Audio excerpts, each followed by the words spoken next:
Então, pessoal, a gente vai falar um pouco sobre cluster, os algoritmos de cluster e, enfim, e dendrograma. Dendrograma é um tipo hierárquico de forma de agrupamento.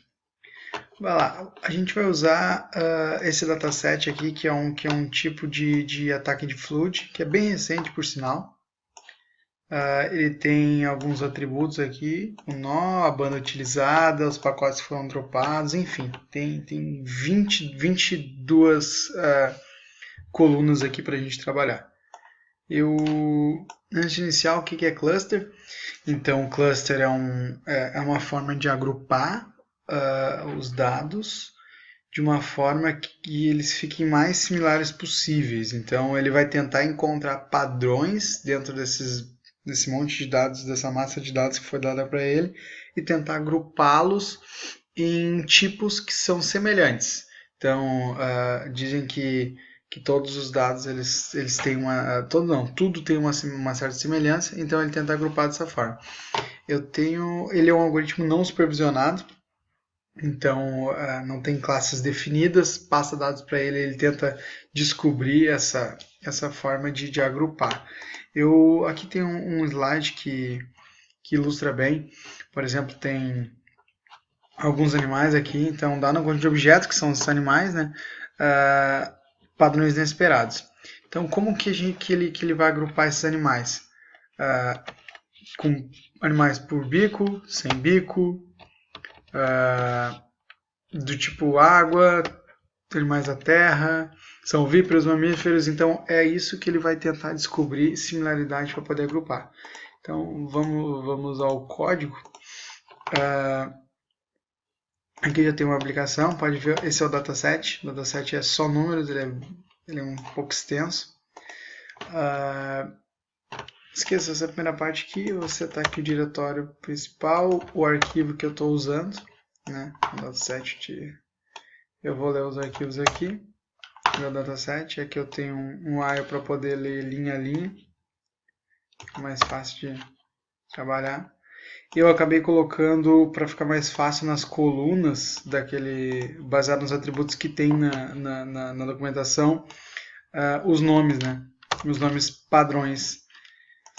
Então, se for ver, ele vai aparecer aqui como class é um dos nomes e flood status é outro nome. E tem mais aqui.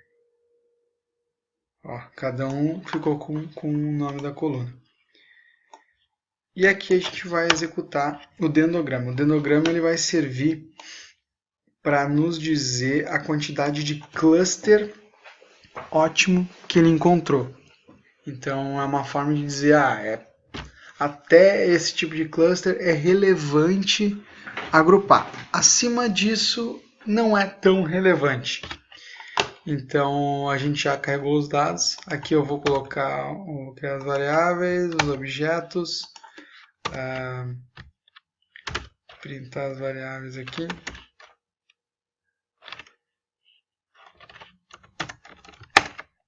As variáveis, pode ver que são o nome das colunas, os objetos é o nome dado para as linhas. Então eu vou calcular essas linhas aqui. Aqui tem uma função hcluster que faz esse tipo de coisa. Ela vai calcular a distância euclídica.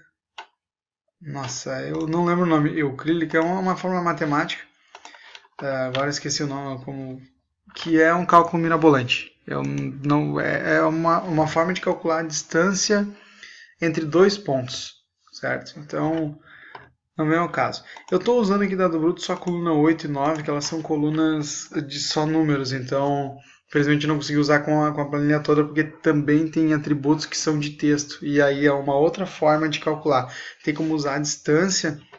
Na distância é outro tipo também de cálculo para poder gerar essa similaridade. Tem algumas formas de tentar descobrir similaridade entre os... E eu vou usar a distância aqui, que é a mais comum. Então vamos gerar aqui. E agora eu vou plotar a distância, né, baseada nos objetos. Veja bem, ele vai dar um zoom aqui. Ele plotou a distância. Olhando aqui, basicamente faz sentido agrupar por 4 grupos. Ó.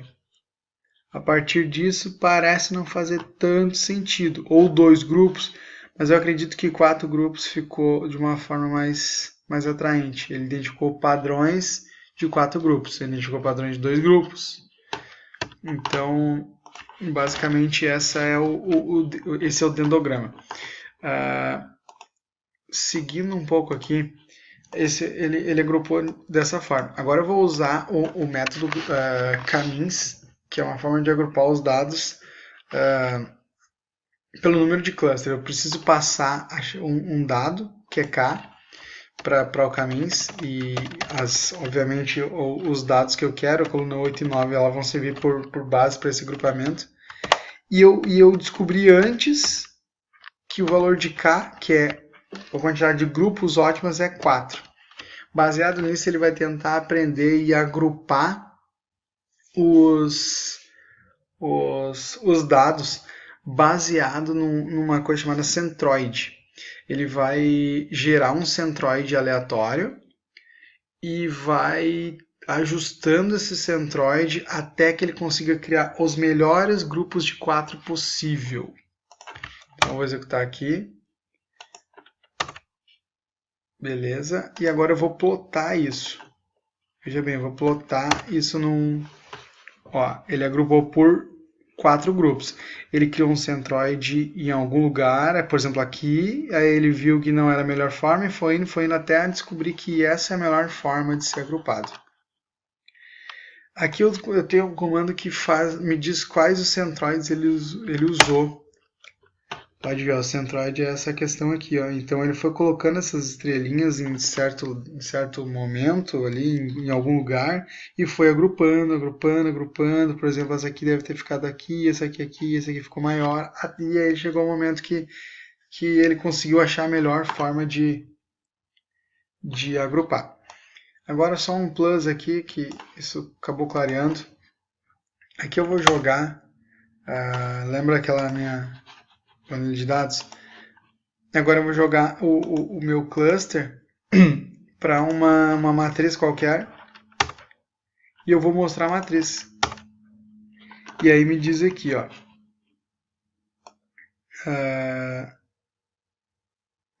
aqui já fica mais fácil de a gente chegar. Como eu disse que tinha 4 tipos de grupo, esse dado aqui, ó, da linha 1, tá no grupo, pertence ao grupo 2, ao grupo 1, ao grupo 2. Tem um aqui que pertence ao grupo 4. Outro que pertence ao grupo 4. Pode ver, o grupo 4, pelo visto, ele está gerando... Bom, 0 parece 4. Bom, a lógica que eu não consegui perceber, eu não descobri pelo que, qual a conclusão que ele chegou, que aqueles dados são similares. Então... Basicamente é isso que o cluster faz, ele agrupa coisas que têm similaridade, pode ser homens de 30 anos, pode ser mulheres de 40 anos, ele tenta encontrar um padrão e agrupa. Então basicamente é isso que faz o cluster e o dendrograma gera aqueles dados hierárquicos que eu mostrei antes, para gerar o valor de K. Valeu!